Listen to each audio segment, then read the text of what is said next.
Hola, soy Felipe Alfaro y quiero dar la bienvenida a este nuevo podcast en el marco de la conmemoración de los 30 años del programa de reparación y atención integral en salud. El día de hoy nos acompaña parte del equipo de la ciudad de Valdivia. ¿Cómo están? Bien, bien, bien, Bien, con ganas de conversar. Bien, gracias sí. Felipe. Bien, bien. Hola Felipe, ¿cómo estamos? Primero que todo, darle la bienvenida a este espacio de conversación y estamos muy interesados en saber parte de la historia y el desarrollo de la política pública de reparación en la región de Los Ríos, ¿cierto? Precisamente en la ciudad de Valdivia. ¿Qué nos podrían contar sobre esto en relación a qué tipo de actores o qué recuerdos tienen ustedes en cómo comenzó esta historia?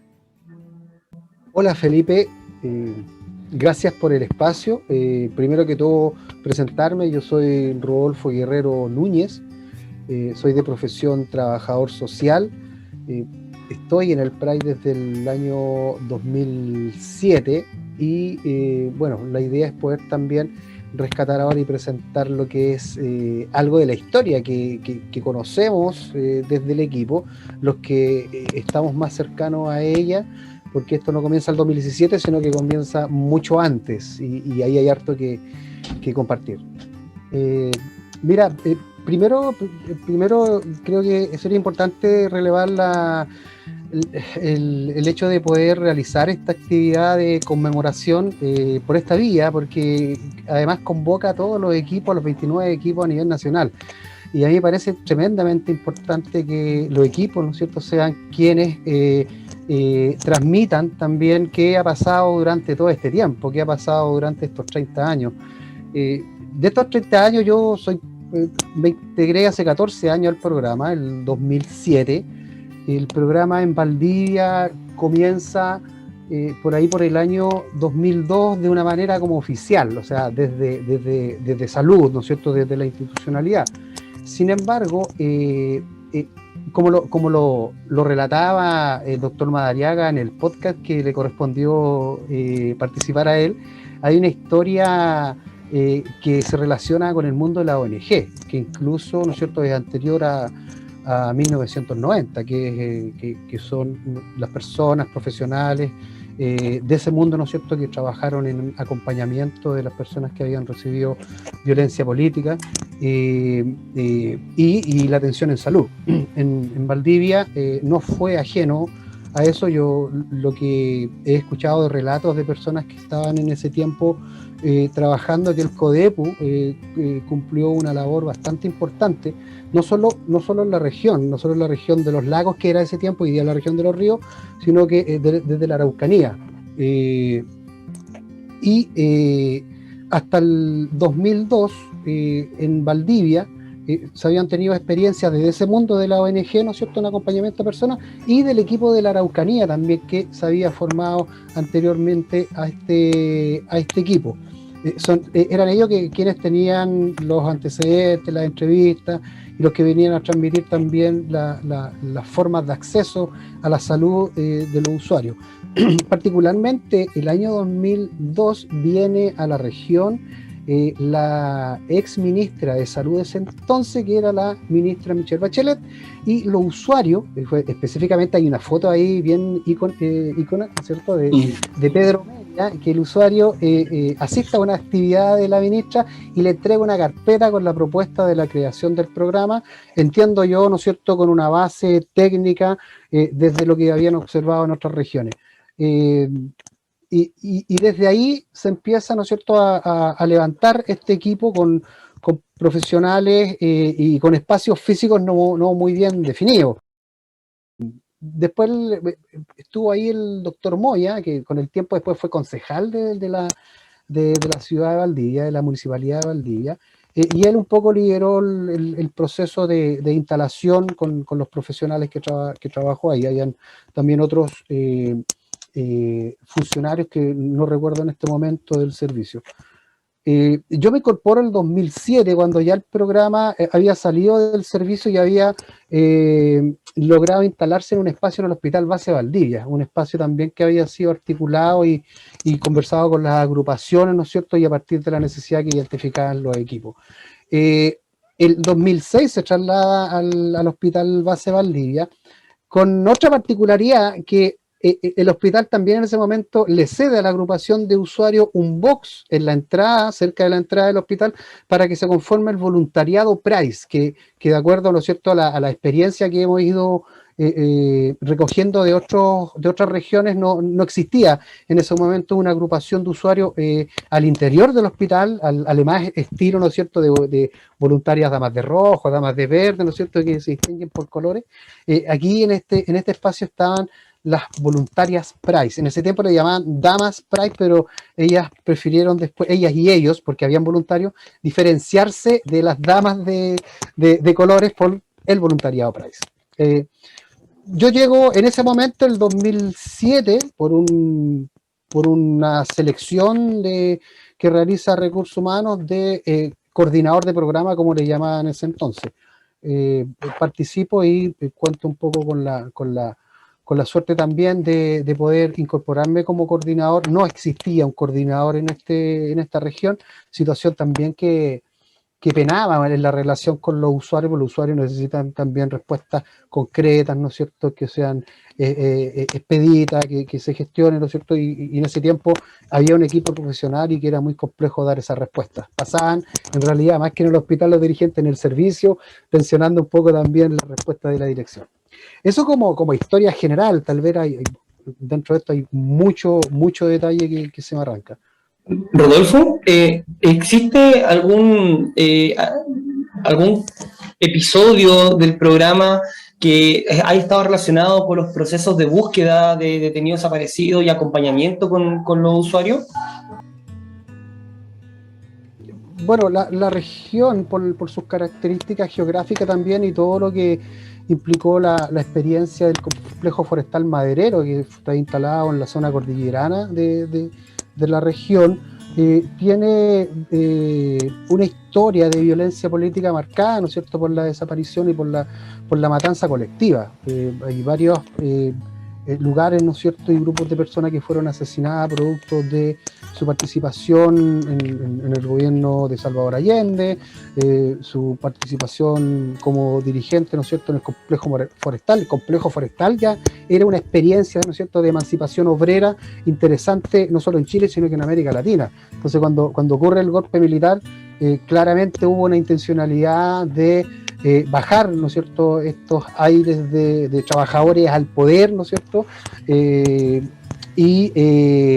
eso generó que la región de los ríos tenga varias situaciones, historias relacionadas con la desaparición. Eso ha implicado, ¿no es cierto?, hoy día un trabajo del Servicio Médico Legal, de la PDI, ¿no es cierto?, mandatado por los tribunales, para ir en búsqueda o exhumación de cuerpos que fueron ilegalmente o con muchas dudas respecto a su entierro en ese momento. Hemos estado ahí en el cementerio cuando se han hecho esas exhumaciones. Una última actividad que nos llevó bastantes días fue la búsqueda también de un caso, ¿no es cierto?, en la precordillera, en el sector de Neltume, que es un caso que el ministro Mesa solo tiene información y relatos, entiendo yo, que no son tan precisos, lo que ha significado instalarse en lugares muy complejos geográficamente, a excavar y buscar de acuerdo a las pistas que tiene. Ahí ha participado parte del equipo que está acá también. Excelente, muchas gracias por esa información y traer a la memoria los procesos que han hecho desde el programa. Ahora bien, en la misma línea, nos gustaría saber qué significa o qué podrían compartir con nosotros en torno a la experiencia como equipo Price, ¿cierto?, que se encuentra directamente relacionado a estas historias de vulnerabilidad, de violación de derechos humanos, sobre todo con el sufrimiento de las personas. Si entiendo bien, Felipe, hola, me presento, yo soy Diego Martín, psicólogo del Price. Si entiendo bien, tu pregunta va dirigida a cómo ha sido nuestra experiencia trabajando, acompañando a personas que han vivido este tipo de experiencias. Ha sido una experiencia, digamos, de muchos matices, ¿no? En lo personal, yo soy nacido y criado en la ciudad de Osorno, que está un poco más al sur de Valdivia. luego me fui a estudiar a Santiago y siempre estuve más en contacto con las historias más bien oficiales, diría yo, respecto a la dictadura, a los atropellos a los derechos humanos, y por lo tanto pensaba yo y conocía solamente historias que estaban situadas en Santiago, en Concepción, en algunos lugares del norte, y no tenía como muchos antecedentes respecto de qué es lo que había pasado, por ejemplo, en lo que menciona Rodolfo como de personas que fueron víctimas de atropello de derechos humanos en la cordillera, lo que pasó en la guerrilla de Neltume. Y entonces, de a poco es ir empapándose de este tipo de historias, que son pequeñas historias que a veces no salen, no figuran como en los grandes relatos o en los grandes medios de comunicación. Y es un desafío enorme, ¿no? Poder, por un lado, contactarse con dolores tan tremendos como como de este tipo, ¿no? De estos tipos. Y por otro lado, a propósito de ese contacto, tratar de acompañar, tratar de aportar, tratar de facilitar espacios donde ese dolor pueda tener algún grado de reparación, y cuando digo algún grado, creo que es menester, digamos, por parte nuestra, en términos profesionales, también reconocer que nuestra labor tiene ciertos alcances y ciertas limitaciones, y que entonces hay una realidad ahí que ha sido históricamente muy compleja y que no ha sido muy visibilizada, y por lo tanto también agradezco como la posibilidad que tengamos hoy de compartir con la comunidad en general de qué se trata este programa, qué es lo que hacemos, porque pienso que aún no está tan visibilizado en términos más masivos, ¿no? De qué se tratan este tipo de trabajos. Entonces diría en síntesis que es una labor muy compleja, muy linda también, porque vamos conociendo historias que son a ratos desgarradoras, pero a ratos también muy esperanzadoras, de personas que han tenido que huir caminando al exilio hacia Argentina, hacia Uruguay, hacia otros países, y que no solo hacen eso caminando de ida, sino que vienen de vuelta para dejar algunos recursos para su familia y tienen que volver allá en la clandestinidad, de personas que han logrado darle vueltas a sus propias historias vinculares, siendo mucho mejores padres o madres de lo que fueron sus propios antepasados, producto de circunstancias históricas demasiado tremendas, donde hay obviamente un daño muy grande. Y entonces es cambiante, ¿no? La experiencia es motivante, a ratos es muy frustrante, tiene de todo, diría yo. Es muy intensa en una palabra. ¿Sí? Y bueno, me uno a lo que acabas de decir, Diego. Bueno, mi nombre es Alejandra Enríquez, soy psicóloga también del programa. Y además de identificarme con lo que has dicho, con esto de los distintos matices, yo agregaría como la sensación, al menos al inicio, me provocaba mucho como el pesar de estar llegando tan tarde a procesos que debieron hacerse mucho antes.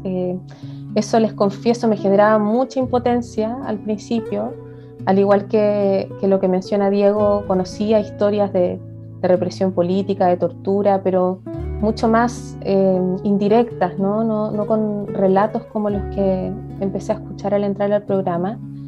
Y me da la sensación que esa impotencia que sentía al inicio tenía que ver precisamente con que lo que conocemos los psicólogos, los psiquiatras acerca de trauma psíquico va siempre acompañado de la idea de que la elaboración depende en gran medida de qué tan oportuna sea la experiencia de acogida. Y estamos hablando de procesos que ocurren 20 años después, 30 años después o más. Y por lo tanto, creo yo que se van dando como dos perspectivas en paralelo. Una es como la perspectiva de dar cuenta de todo lo que no pudo ser elaborado, de lo que además, producto de todos los años que duró la dictadura, no había espacio seguro para poder compartir, expresar las vivencias dolorosas.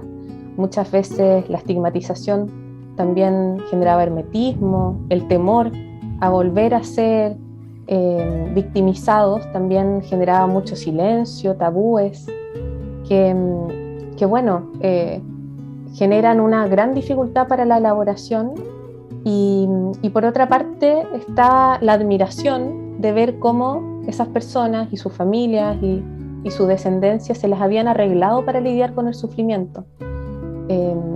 Digo admiración porque si bien probablemente son estrategias, mecanismos que muchas veces prolongaron el malestar, se fueron pasando de una generación a otra, teniendo muchos de ellos que desconectarse del dolor, disociarse del malestar incluso no solo emocional sino que también físico, y por lo tanto encontrarse con generaciones posteriores que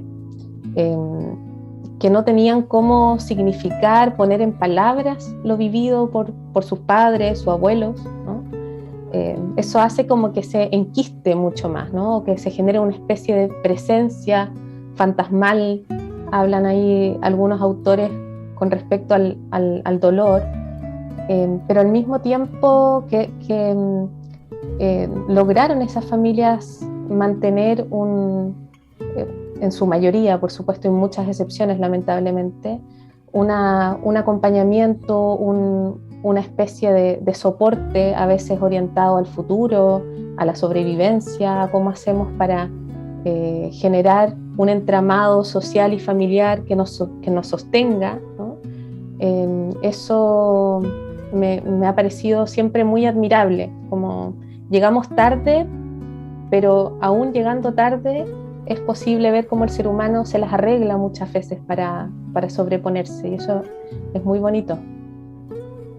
Sí, yo soy psiquiatra del programa PRICE, coincido en lo que dicen los demás y quería contar de que así como Alejandra cuenta esto de las familias y que nosotros llegamos años después, esto incide y nos hace ver como un amplio abanico de personas, de edades, porque quizás visto de afuera del programa podría pensarse que atendemos solamente a las víctimas directas que hubieron en esos años, personas muy ancianas, pero atendemos una gama tan grande porque tenemos a estas personas que fueron sufrientes de esto en primera persona en estos años atrás, que son viejitos ahora, y a esas personas nosotros le ofrecemos una reparación que es integral, porque por su misma edad, por el mismo sufrimiento, por las mismas carencias que tuvieron, tienen bastantes daños físicos que los vemos con distintos profesionales, por ejemplo, con programas que los ayudan a ellos desde algo tan importante y básico como una prótesis dental, como servicios oftalmológicos, médicos. Vemos toda su salud que está muy dañada, hay mucho dolor físico, por ejemplo, hay mucho, llama la atención porcentaje de fibromialgia, que son estos dolores generalizados del cuerpo, muchas enfermedades osteoarticulares de distinto tipo.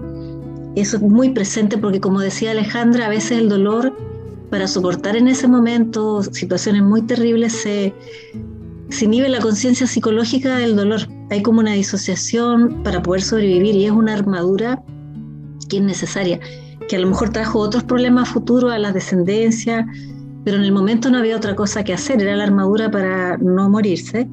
Y después a los años se expresan estos dolores que son más físicos, y en las terapias también vamos abriendo y reconociendo los dolores psicológicos, y ahí se va haciendo toda la curación, porque el dolor físico no se cura solo con un tratamiento físico, sino que con este contacto y cura del dolor espiritual, psicológico.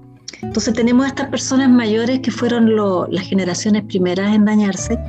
Luego tenemos a los hijos de ellos, los atendemos y llama mucho la atención la cantidad de problemas que hay de trastornos vinculares, porque esos papás, que ahora son ancianos, en una época en que estaban sobreviviendo, los que lograban sobrevivir, tuvieron que dejar de lado a estos hijos, muchas veces no solo para salvarse a ellos, sino que había mucha generosidad en proteger a otros miembros de sus mismas ideas políticas y que estaban siendo perseguidos. Entonces los hijos, lo vemos mucho en PRICE, quedaron solos a veces, y en estos hijos que ahora son adultos nos llega a nosotros ese daño vincular, hijos que no reclaman eso sí, ellos no juzgan a sus padres porque entienden y aceptan lo que fue necesario hacer, pero que reconocen haber sido abandonados, no por querer abandonarlos, sino porque estaban salvando la vida a otras personas. y muchos hijos que ahora son adultos también sufrieron más que abandono en este estar solos, pasaron por cosas muy traumáticas, a veces abusos, y a la vez entonces estos hijos adultos nos traen ahora a sus propios hijos, que son nietos de los primeros, ¿no es cierto? Adolescentes, tenemos muchos adolescentes y jóvenes, también, entonces estamos viendo un daño transgeneracional, vemos todo el abanico de las edades, y en cada uno vivió de distinta manera el dolor, pero esto no termina, y probablemente después vamos a ver a los hijos de estos jóvenes que vemos ahora. Afortunadamente es como que el dolor va en un degradé, es como si fuera suavizándose, y sobre todo con la terapia, con la reparación que se hace, los daños transgeneracionales van suavizándose, ya van siendo cada vez menos. Sin embargo, lo que yo quisiera rescatar, a pesar de que, como dije, debido a este daño que se transmite de abuelos a padres, a nietos, nosotros vemos muchas patologías, no solo depresivas, que es lo principal, vemos trastornos en la personalidad, porque cuando se está creando la personalidad de esos niños no hubo todo lo que se necesitaba para tener tranquilidad, buenos vínculos, alimentos, paz, seguridad. Vemos trastornos de personalidad, y también me llama la atención que vemos bastante bipolaridad, que obviamente tiene un componente genético muy importante, pero incide en ellos seguramente, como eso está en estudio actualmente, toda esa inestabilidad, cambio de lugar, cambio de país, cambio de familia, porque a veces tenían que correr hacia otra familia, a veces perdían ambos padres o uno de los dos. Entonces vemos todo esto. Lo que quería decir, eso sí, es que yo desde que trabajo acá, también creo que estoy, me parece, del 2009, siempre lo veo como algo bastante luminoso. Trabajé antes en psiquiatría, estuve en hospitalizado, estuve en la unidad de drogadicciones, y siempre en torno a la salud mental en esas áreas había, no sé, cierta oscuridad, tristeza. Sin embargo, en Price yo siempre lo veo como algo luminoso, porque estas personas, y es lo que me sorprende y no me deja de sorprender durante más de una década, que han sufrido cosas indecibles, siempre están buscando cómo crear, siempre son positivos, buscan caminos de salida, y sobre todo a través, como lo he dicho en otras reuniones, a través del arte. Tenemos pacientes que son muy creativos artísticamente, a través de la naturaleza. Entonces estas personas, lo que yo veo es que siempre a uno nos dan un ejemplo de cómo ellos buscan seguir adelante y se superan de historias muy, muy terribles. Y yo pienso, no sé, es mi idea de que lo que los une en común y les permite sobrevivir, y sobrevivir de una manera luminosa, no pesimista, porque en general son positivos, aún dentro de la depresión, es que ellos, cuando sufrieron todos estos eventos, estaban unidos como con un ideal que tenían todos en común, luchaban por ese ideal, y ellos, aunque esto es absolutamente injusto, esa injusticia, la vivían como parte de lo que era necesario para lograr estos ideales, como una especie de precio que es injusto, pero así lo vivían, y probablemente esto haya incidido en que era un dolor, poner el pecho a un dolor, pero convencido de lo que hacían, conscientemente. Y a mí me tinca que eso es lo que los hace a ellos tan fuertes, porque trabajo en muchas otras áreas, pero se ve mucha oscuridad, debilidad. Yo a los pacientes Price los veo fuertes y luminosos en el fondo, y es una gran enseñanza. Muchas gracias por tu relato, Rosita. Creo que cada uno ha tocado una fibra muy importante, y lo valioso que es traer esta conversación, lo que estamos realizando, ¿cierto? Que tiene que ver con eso, con intentar profundizar en lo que ustedes sienten como profesionales que están en contacto directo con aquellas personas que fueron o sufrieron, ¿cierto?, víctimas de violación a derechos humanos. Ahora bien, bajo esa misma línea, en este último periodo, ¿cierto?, los derechos humanos, la violación de derechos humanos ha sido un tema que ha marcado la pauta nacional. ¿Qué le dirían a aquellas personas que lo están escuchando en estos momentos y que están interesados o conversan con esta materia? ¿Qué le dirían ustedes a ellos? Quisiera un poco plantear que tal vez desde la experiencia, cuando yo me integro al Price, no había mucho interés tal vez desde la institucionalidad de salud en la región de postular a este cargo. Generalmente porque era un cargo donde podía postular cualquier persona, ¿no es cierto?, y cualquier profesional, pero no habían profesionales que estaban adentro del servicio o de la red que postularan, ¿no es cierto?, para poder asumir la coordinación del programa, porque no era un programa tal vez fácil de llevar, porque nosotros trabajamos en una instancia donde el dolor, el trauma social está vigente día a día. Y entiendo que tal vez ese contexto, ¿no es cierto?, dentro de una institucionalidad a veces tan jerárquica como es salud, ¿no es cierto? Creo que eso también se viene superando. No existía como tanta motivación para instalarse en un lugar donde los usuarios constantemente golpeaban la mesa, constantemente se tomaban el servicio, constantemente salían en los medios, ¿no es cierto?, cuestionando las políticas, el retraso, ¿no es cierto? Estábamos hablando un poco de lo tarde que llegamos como programa de reparación. Entonces, eso también se refleja en todo un ambiente. Y tal vez habría que tener una convicción específica para poder meterse acá, para poder trabajar y acompañar esto. Es como meterte donde están reclamando, con la convicción que tal vez puedas hacer frente a ese reclamo y puedas ofrecer alguna alternativa. ¿Por qué lo traigo a colación? Porque tal vez hoy día pueden haber muchas más personas o profesionales disponibles para poder trabajar o poder asumir un cargo en relación a estos programas. Y eso a mí me parece potente. Y tal vez no tengo como algo que decir como mensaje a ello, pero creo que esa es una esperanza, hablando un poco del mensaje también y la experiencia de la doctora Coca cuando habla de lo luminoso que en el fondo son los usuarios, lo propositivo, ¿no es cierto? Y que a pesar de estar cargada la vida de dolor, de miedo muchas veces, ¿no es cierto?, de mucha violencia, hay una esperanza y que se materializa en lo cultural, se materializa en lo relacional, ¿no es cierto?, en las ganas de organizarse y hacer cosas diferentes. Yo creo que el mensaje es seguir. Yo creo que en algún momento tenemos que llegar a un lugar, a un espacio, ciudad, comunitario, donde el tema de los derechos humanos no sea un mito, no sea un tema tabú, ¿no es cierto?, no sea un tema reprimido, prohibido para conversar en la oficina, en los espacios institucionales, en las reuniones con los directivos, ¿no es cierto?, con autoridades, etcétera. Yo creo que hay que darle nomás con esto y en algún momento vamos a llegar a eso. Tengo la sensación que hemos avanzado.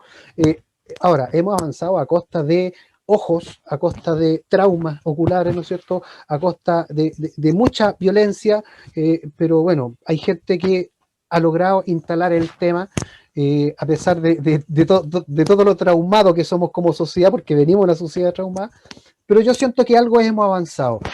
Y para mí el ejemplo de que hoy día hay más personas, profesionales jóvenes dispuestos a trabajar en derechos humanos, para mí eso es una muestra. Eso. Y pensaba, Felipe, al escucharte como que, bueno, precisamente esto que mencionaba Rodolfo de lo que se ha ido dando en los últimos 2 años, ¿no? Y me parece que también apuntas a eso con la pregunta, ¿no?, con cómo se viven los derechos humanos hoy.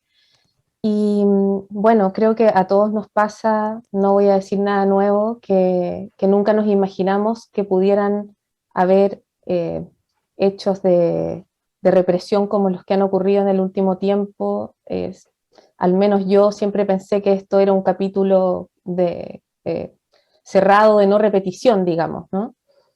Pero bueno, en este contexto, un poco lo que hemos ido viendo en nuestros usuarios, usuarias, es que se da como una especie de confirmación de que la traumatización es secuencial, ¿no?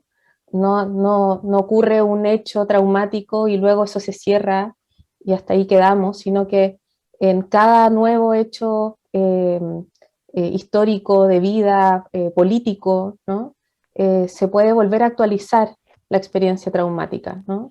Y nos pasó con muchos de nuestros usuarios, incluso con quienes nunca habían consultado antes, que necesitaron de apoyo, de soporte, producto del estallido social y de cómo eso los hace reconectar, tener experiencias de retraumatización, incluso de flashbacks, ¿no?, como de experiencias que empiezan a generarse en relación al pasado, que parecía olvidado, pero que de pronto puja con fuerza, ¿no?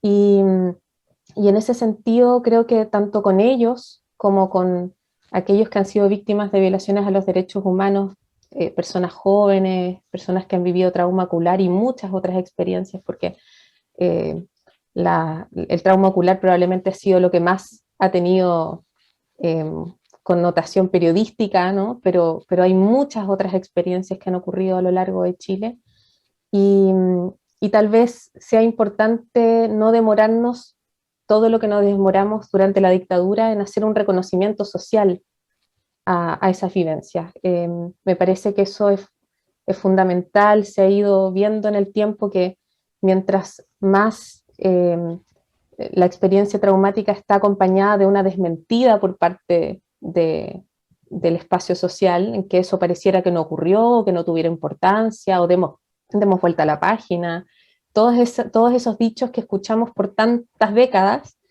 probablemente sea lo que más puede profundizar el daño y lo que ojalá no ocurra en esta ocasión con quienes han sido agredidos, violentados, sobre todo en experiencias de gente joven, que además me acordaba de algo que me dijo justo hace un ratito una usuaria del PRAIS que ya es mayor, vivió represión y tortura en la dictadura. Me dijo una frase que la anoté, dijo: uno de los daños más grandes fue lo que no se cumplió. Que justamente me lo decía en el contexto de que el trauma lo que provoca es una interrupción en la continuidad de la vida, de los sueños, de los planes que tenía, de cómo se configuraba mi vida, mi familia, mi entorno. Y claro, con personas jóvenes que han vivido violencia recientemente, también uno escucha esas historias, ¿no? Estaba estudiando tal cosa, ya no voy a poder. Me pasó una vez con un chico joven que me decía, yo había pensado entrar a las Fuerzas Armadas y luego de lo vivido no hay ninguna posibilidad de que yo quiera vincularme con esa institución. Entonces hay muchos anhelos que quedan ahí como en una pausa, frustradas, ¿no? Y creo que de eso nos tenemos que hacer cargo urgentemente, ¿no? Que no quita que el daño haya ocurrido, pero al menos puede mitigarlo. Bueno, para ir cerrando ya, queremos agradecer la participación de ustedes como equipo de Pride de Valdivia y esperar que en una próxima oportunidad nos podamos encontrar y volver a conversar acerca de estos temas que son tan relevantes y que son importantes de traer en la memoria en el marco de estos 30 años del programa. Así que me despido, un gusto y muchas gracias por participar. Hasta luego. Chao, Felipe, gracias. Gracias a ti. Chao. Muchas gracias, Felipe. Chao, gracias. Chao.